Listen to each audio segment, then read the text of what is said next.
Alors aujourd'hui, on va parler de produits. Donc, je t'ai expliqué un petit peu dans une capsule précédente qu'on avait 4 différentes catégories.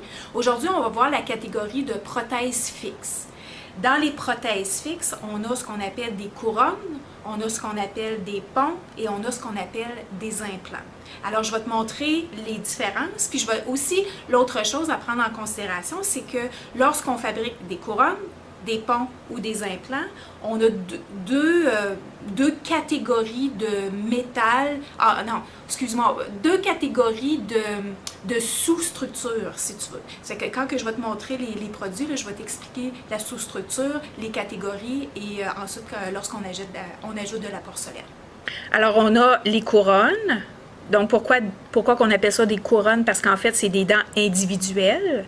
Il peut en avoir deux à côté, une à côté de l'autre. Il peut en avoir trois, il peut en avoir six, une à côté de l'autre. Mais en fait, les préparations sont individuelles. Ici, on a un pont. Donc, comme tu peux voir, c'est minimum trois dents qui sont comme collées ensemble. Si je te montre sur le modèle, comme tu peux voir, tu as une préparation, une autre préparation, puis ici, la personne, elle n'a pas de dents. Alors, c'est la raison pour laquelle on appelle ça un pont. Alors, il va y avoir deux dents qui vont entrer sur on appelle ça des dents piliers. Et il va y avoir l'espace ici pour combler la dent qui manque. Alors, on appelle ça un pont ici, 3 unités. On peut avoir un pont 4 unités, 5 unités, 6 unités.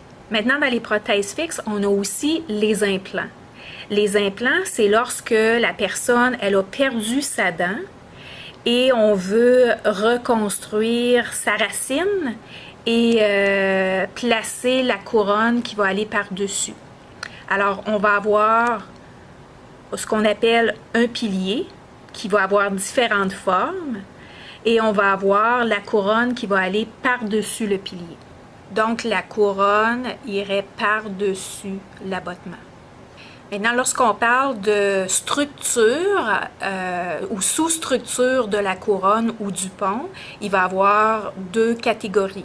Il va y avoir la catégorie de zircon, où en fait, tu vas voir aussi IMAX, Lava, mais ils vont toutes ressembler comme celle-ci. On n'est pas capable vraiment à l'œil de savoir la différence. Seulement le technicien va savoir quel produit il a utilisé. Mais comme tu peux voir, l'intérieur de la couronne, il est blanc. Ici, l'intérieur de la couronne, il est gris.